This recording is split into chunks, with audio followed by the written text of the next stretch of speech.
Okay, this has got to go to a part 3. I really hope this doesn't go to a part 4. I'm going to try to wrap everything up I wanted to say. I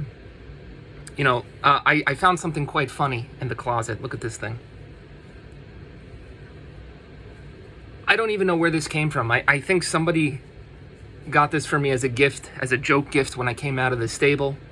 But nothing screams like, I'm stuck in 2012 and I can't move on with my life, like wearing something like this. So I think this was pretty funny. But anyway, in conclusion, with all this stuff I talked about, it's really quite amazing, how the stars had to align just right for me to end up where I am. I remember saying, I was very kind of frustrated with the whole StepMania thing and getting into trouble for putting StepMania step types in my StepMania charts for StepMania projects. And, sometimes things that suck in life can blossom into something beautiful. And, let's say I got what I wanted back then. Let's say the name was Trot Trot Revolution. Maybe they had a skin for shock arrows, or they explicitly, stated their DDR only and had stepping rules. Well, I would have saw that. You know what would have happened? I would have said, no, thank you. Why would I want to write the most boring and blandest charts on planet Earth? And I would have said, I'm out. And I would have went back and I would have certainly finished that 300 song pack I was working on. And then I would have moved on to something else. I don't know what it could have been. It's very possible it could have been Pump again. In the Who's was not my first rodeo with Pump It Up. It also could have been Pump and Dance Together. I don't know, but it wouldn't have been Ponies. And I'm really, really thankful that even though things didn't turn out the way I wanted them to, I'm still very, very thankful that I got the chance to work on Ponies. I know not everybody was happy with that. I remember when I originally started uploading Ponies on YouTube, I'm not trying to make a Rainbow Dash reference here, but I quite literally lost 20% of my subscribers. Not everybody was happy with that. But what matters most is I was happy with that. And also a lot of newer people came in and they thought it was cool too. But I'm very, very happy to work on Ponies. I really do like my pack In the Hooves, Pony It Up.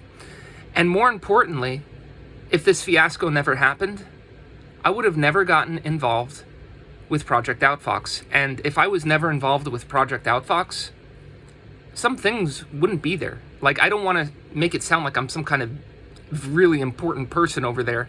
No, I'm sure some features would have happened with me, whether I was there or not. I'm fairly certain 9-panel would have happened eventually.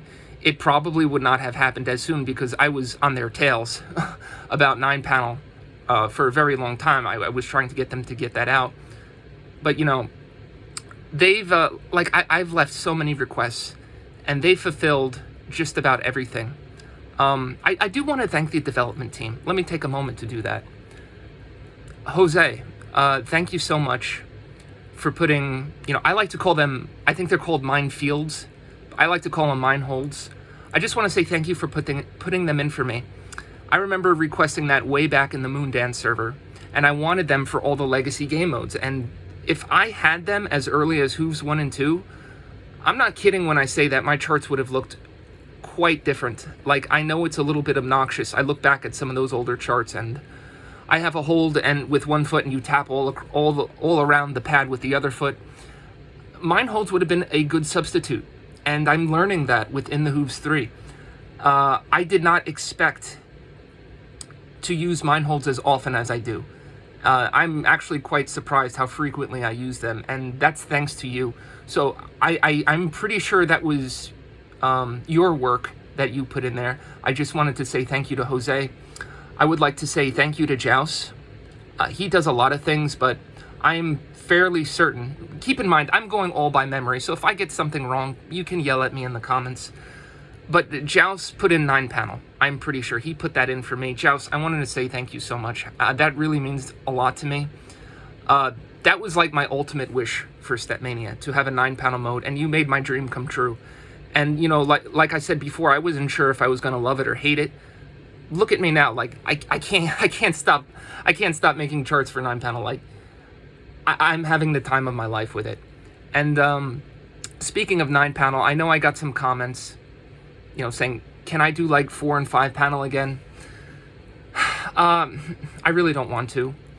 And I don't want to sound arrogant when I say this, but between Hooves 1 and 2, and also the pack I worked on before, I feel like I've exhausted every kind of step pattern possible, to the point where I've seen it all. And it's kind of boring to me. 9-panel is something new, it's fresh, and there are so many pattern combinations, and so far I've been playing it very conservative with the step. I still have stuff to experiment with and explore, but it just seems endless. The possibilities seem endless with 9-panel. So I know some of you are intimidated by 9-panel.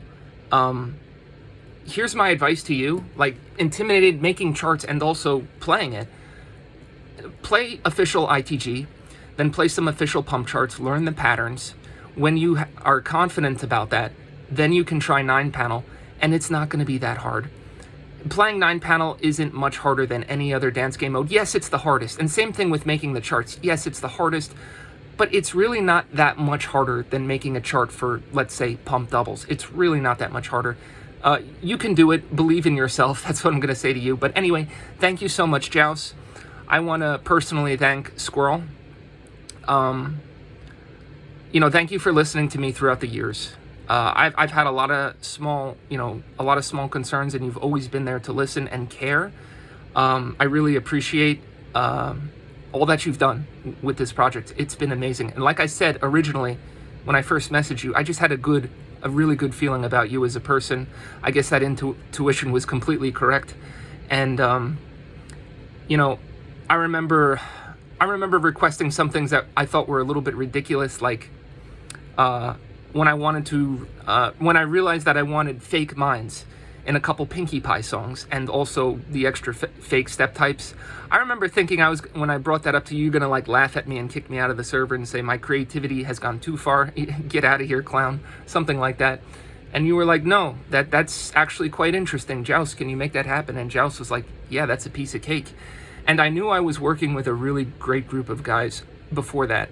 But when that was confirmed, I realized that you guys go absolutely over the top to please your fans and content creators. Seriously, who on earth in the stepping community would care about a detail like that? I have a really short answer for you. Absolutely nobody. And I really appreciate it. And I don't think that there's really anybody better to lead a project like this than you. And I'm not just saying that because you spoon-fed me legacy tidbits here and there throughout the years. I'm saying that because I've seen what you guys go through, the good, the bad, and the horrible, and you guys always pull through. I'm honestly so amazed, and I'm really, really pleased with Project OutFox. So thank you to the development team.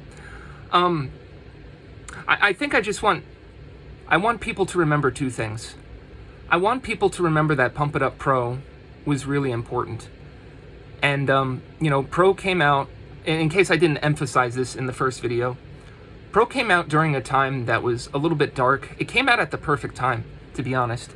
And the funny thing is, 4-panel, a lot of people believe that 4-panel was dead. And, Pro came out, and it said to those 4-panel players, hey, we have a game. We have a gorgeous UI with great graphics. We've got buttons on the cabinet, great music, and tighter timing windows. It's important to note, I'm pretty sure that if ITG was going to continue, Pro would have happened regardless. But people who really loved In the Groove and they didn't really want to play DDR again, this was their opportunity. This was a pump that talked to them specifically.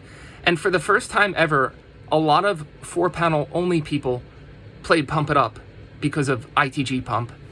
And, there were a couple spin-offs. There was Pump It Up Pro, and it has to be stated that Pro was so successful that they came out with an expansion pack called Encore for free. And then there was Pro 2, and there was obviously Infinity.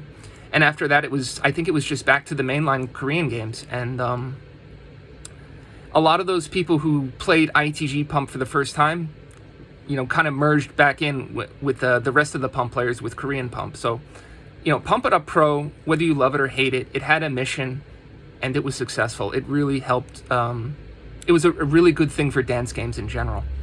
That's one thing I want people to remember. And I want, I got my clock again, I keep looking at it. I want people to be inspired, to think outside of the box. Guys, I'm getting old. I have a lot of issues. I want to believe that I'll be making step charts for a very long time, but, nothing is certain. Absolutely nothing is certain. I want people to see my charts from a design perspective and maybe feel inspired to start thinking outside of the box. And I want people to follow good stepping rules and abandon bad ones. What is a good stepping rule for charting? A good stepping rule says that you shouldn't put stepping contradictions, also known as broken step patterns, in your charts. Like, you shouldn't have the player turn their back to the screen. Well, actually, it is okay to have the player turn their back to the screen as long as you intentionally spin them or they face the screen again.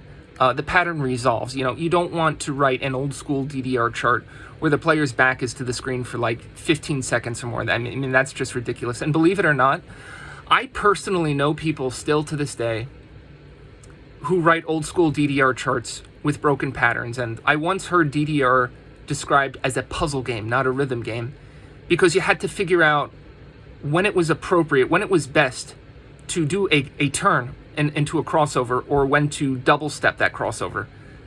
I mean, that's just bad charting to me. If you're going to do something like that, use a mine or use a hold. But there are people who still do that, and when you bring it up to them, they get very upset.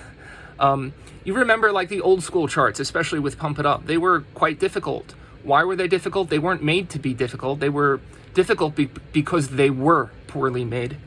And when it comes to bad rules are kind of the rules that we think are good, but they hold us back. Like, I have to force things into or out of my chart and follow like DDR only stepping rules, or else the Bomani neckbeards will start their autistic screeching and throwing their toys at me. Or I have to force in just a ridiculous amount of foot switches, and every corner jump is always a bracket, and there are just brackets within the stream for seemingly no reason other than to try to be difficult. Or else the clean-cut ITG Gym Chad bullies, they're going to beat me up, they're going to give me a wedgie, and they're going to laugh at me and take my lunch money. Stop thinking about that. I have a very simple stepping philosophy that I think everybody can benefit from. When I make a step chart, In the Groove does not exist in my mind. Even though ITG is like the love of my life, it doesn't exist when I'm stepping. Neither does Pump It Up, and DDR sure as heck does not exist in my mind, because every time I think about DDR, I swear I lose brain cells. But it's just me and the song. And when you become a good and mature stepper, you let go of all of your biases and simply allow the song to chart itself. Now, you might have to think about, how many crossovers or whatnot I have to put in the chart, but pretty much the song will tell you what to do.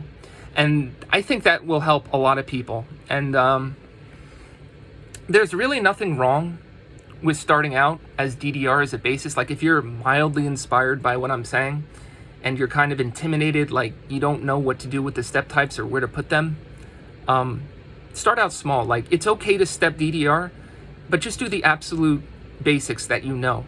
Like, DDR is basically, stepping is like the training wheels for toddlers while you're getting into chart design. It's kind of like, you got to think deeper than that. It's kind of like if you play chess and whenever you get the white pieces, you're going to open up with the scholar's mate because you think black is such an idiot. You're going to checkmate him in a few moves, or at the very least, you're going to take the center pawn with check and win the rook in the corner. You got to start thinking deeper than that. And that applies to step charts too. You have to start thinking deeper than DDR. So my advice is, if you don't know what to do, start out small. Start out with a sound effect that you know. A lift arrow would be great here. I really like a hand here, or some mines. Start out with what you absolutely know, because even I have some trouble sometimes. Like, if I see an opportunity for foot switches and I feel like, well, it looks great with foot switches, but it also looks great without them, I feel like flipping a coin sometimes. I think the one thing that really separates me from like modern tech steppers is that whenever there's tech to be put in a chart, it's just put in without thinking. I tend to reserve more tech-like stuff for when I think it's absolutely needed, and that makes it feel a little bit more special, a little bit more unique. It doesn't feel, I guess the word is, forced. But start small and take it from there. And I'm kind of reminded that I once had a conversation with two top-tier DDR neckbeards, and they were trying to checkmate me. And they were saying something like, according to our scientific research in the StepMania lab, we looked at your step charts and we concluded that the legacy step types are not needed in your charts for them to work perfectly fine. And of course, I cringe as hard as I can because I cringe whenever I talk to DDR enthusiasts like this, just like I cringe whenever I hear the DDR announcer speak. But I said, you know what, you guys are absolutely correct. My charts don't need the legacy step types for them to work perfectly fine. But here's something that you're missing. So we're going to play a little game, and I'm going to help explain things to you. I want you to find a song. It can't be over 150 BPM. Just find the song on 150 or lower. You're going to make a chart for me. And you too are banned from using the legacy step types. And they're like, well, that's great. We don't use them anyway. So what's your point? I said, no. I'm not done. Not only are you banned from using the legacy step types, but you're banned from using holds. You're banned from using jumps. You're banned from using mines. I know how much you like to spread the mines across the screen. And even though that makes your step chart look terrible, I'm trying to make your step chart look terrible. You're still not doing that because you simply like it. So no mines at all. You're banned from using 16th notes. You're banned from using 12th notes. You're also banned from using crossovers or turns of any kind. So go ahead and make the chart and have fun. Because DDR players love restrictions so much, I'm going to call this special game mode that I just invented DDR Plus. Dumb Revolution plus extra stepping restrictions. So you guys should love this even more than regular DDR. And they're like, well, why would we want to follow those rules that are so restrictive and ridiculous? I said, oh, so you don't like it when, other people tell you what you can and can't do in a chart, just like what you try to do to me. And unfortunately, they weren't too thrilled about writing a step chart like that, but I think they got the point. If really there's one thing that I kind of hate about the stepping community sometimes, it's that everything that exists inside StepMania is wrong until an official dance game does it. I remember a time where not that long ago, if you were to tell DDR players to put mines in their chart, they would just start throwing their toys at you. No, official Konami doesn't do that. We only adhere to official DDR rules. And I'm sure DDR players sound like that when they talk, but the point is, anti-steps eventually did make its way into DDR. And the whole DDR community was just completely against that. They hated mines. And now all of a sudden, you ever see that soy jack meme where those two soy jacks, like one has his mouth open and one is pointing? They're pointing at the DDR screen like, oh my gosh, DDR has anti-steps. This is the greatest thing ever. I'm like, really, guys? Like, really? I'm kind of convinced that if like official DDR had rolls, hands, and lifts, I feel like they'd be soy jacking the same way. Like I really believe that. And I hate to say this because the ITG community is obviously a lot more intelligent and they're more creative when it comes to step charts, but they're really not exactly immune to this kind of behavior and thinking either. And I'll tell you a little story, and yes, it's kind of connected. I once met Kyle Ward in person, yes, the man himself. And there was some really big tournament at the arcade, and I couldn't make it for whatever reason, so I was a little bummed out. And I went the night after when the tournament ended, and I saw Kyle there. And I was like, oh my gosh, is that Kyle Ward? Don't do the Rainbow Dash fangirl squeal like when she was at the gala and she met the Wonderbolts. I should really edit that in this video, but I don't have time to do that. And I kind of thought, like, when Kyle steps into the room, he's like the vinyl scratch, disco balls drop from the ceiling, rave lights flash everywhere, and everybody on the dance floor and party now. Like, I always thought he had a really, really hype personality. And he recognized me, I guess, from social media or something, and we started talking. And it turns out that Kyle is literally the most chill guy I have ever talked to in my life. And we were talking about a few things, and I was very curious. I brought up, I said something like, Kyle, I really like to put lift arrows in my step chart, in my StepMania charts. I was curious, who invented lift arrows? And he kind of smiles and he said, I did. That was my invention. And I was really shocked. I didn't know that. And he followed up with, I also invented rolls for ITG2. Now, that didn't shock me or surprise me at all. I obviously knew that. And rolls were important. They inspired a lot of other music games, especially games where you play with your hand or your fingers, like a touchscreen game. Sometimes there are games with a lot of roll-like features like that.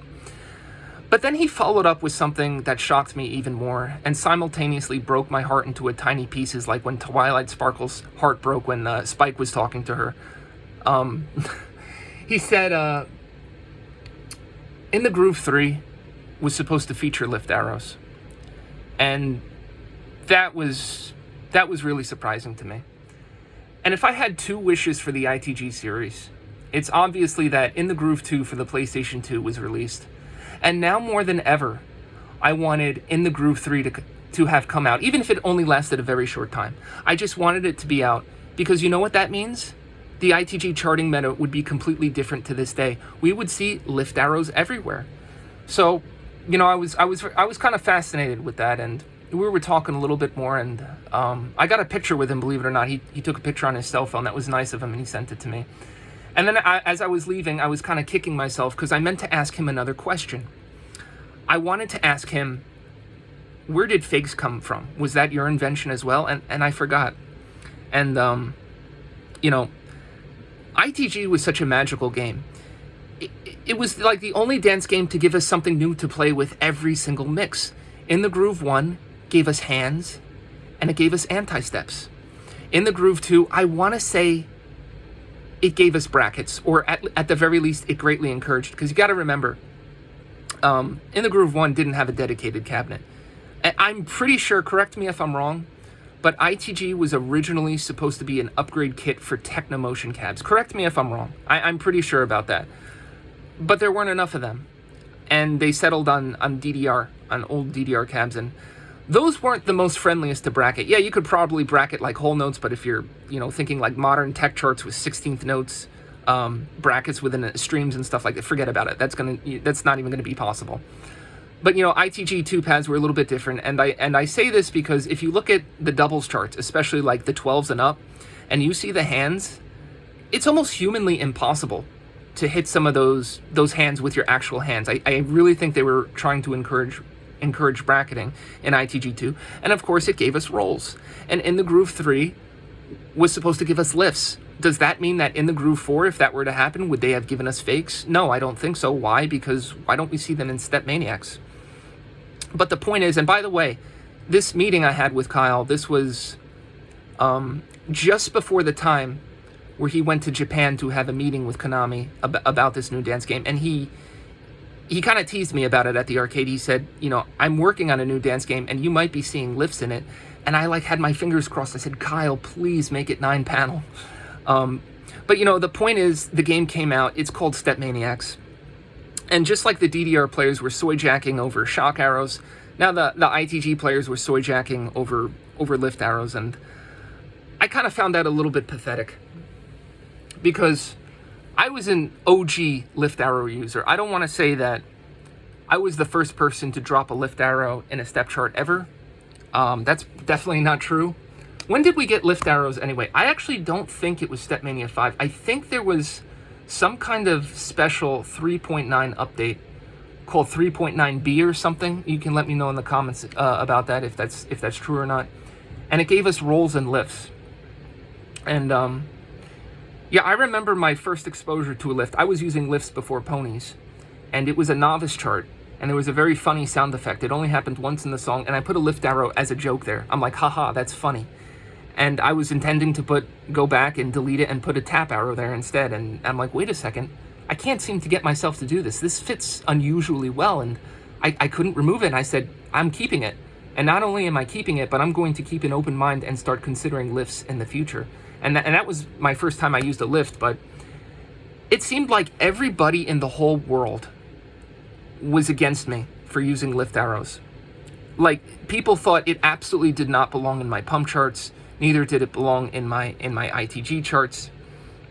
And I think like the closest thing to a compliment, which I almost want to say it's like a left-handed compliment, it's not really a compliment, was someone once said, hey Brian, I absolutely hate that you put lift arrows in your chart, but the way you use them, they go really good with the song. Does that count as a compliment or not? But, you know, everybody hated it. It seemed like everybody hated it, and I wasn't going to change. And that's kind of what makes Legacy so special to me, because Legacy stepping is trying to do what's right all the time, even when the whole world thinks you're wrong for it. So, you know, I never gave up on Legacy. I never gave up on lift arrows. And now lift arrows are suddenly cool because of StepManiacs. And it's like, it's 2024. can we please understand that step types are not panel specific? They are song specific. I'm going to say that again for all the DDR steppers who went to stepping school and were busy eating glue and sniffing magic markers. Step types are song specific, not panel specific. And if you're like making a StepManiacs chart and you come across a point in the song where there's an opportunity for a lift and you put it in and it feels right. Okay, if let's say you're making a pump it up chart or a 4-panel chart, let's say you're stepping the same song with the same exact cut and that moment pops up again and you don't put a lift in there. Why?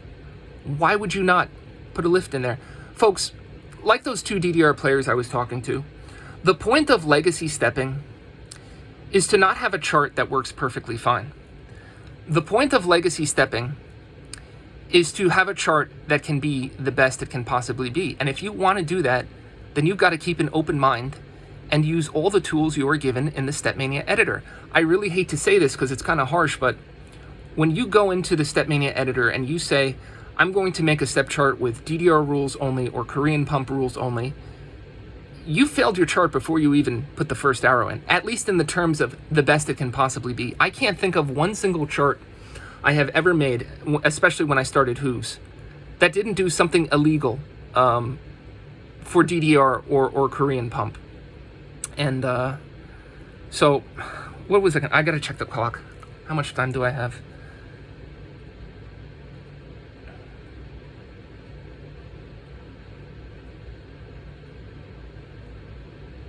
Okay. So you know, start small. Start small if you want to start getting into like trying to get into legacy. And you know, I really hope to see that. I really hope to see more people try out legacy and get into it, and it'll improve your chart. Like, who's going to remember DDR stepping? Seriously, what does DDR do that ITG can? Well, I was looking at a chart and the BPM went from like 100 to 1,000. Okay, ITG steppers usually don't make charts like they're part of the most neurodiverse part of the stepping community, but okay, ITG can technically do that too. I saw a doubles chart that was really fast with lots of 16th notes and high mobility. Does DDR actually do something that ITG can't? Well, no. That's kind of the point. People will remember your step charts for the unique things, and there are 2 things. There are gimmicks that people remember, and there are step types. That's what really separates. That's what really makes your step chart so. What people remember about it the most. I do have to go pretty soon. This video has to be short. So when people see like legacy stuff in a chart, they're gonna say, "Oh my gosh, that lift arrow went so beautifully with that specific sound effect," or the hand chart was fun, or the mines that came up during the intense part of the song gave me a lot of anxiety, and it really fit the music. Like, it really brought the chart to life. And that's what legacy is about, bringing your step chart to life. So I think that's basically all I want to say for now. I really hope that, you know, you like Hooves 3. Like I said, I know it's not perfect, but from a chart design perspective, I hope maybe it can inspire some people, especially the younger generation who are getting into stepping. I'd love to see more stuff like that, and I'd love to see more 9-panel out there. I hope, you know, maybe it sparks an interest with people wanting to write for 9. There's like 1,000 Pinkie Pies jumping up and down in my brain and telling me to talk more. But I think I'm just going to wrap it up and keep this one a little bit shorter, because I do want to end this. I don't want to make a part 4, and I have some things to do. And it's painful for me to do this. It's painful for my back. It's also painful for me to talk about DDR. I'm just kidding. But, you know, some people actually... I did this video to begin with because people were requesting this. Elias Ors, you're one of those people, so make sure you leave a comment, because I kind of did this video partly because you wanted me to do a video like this. But, you know, that's basically it for now.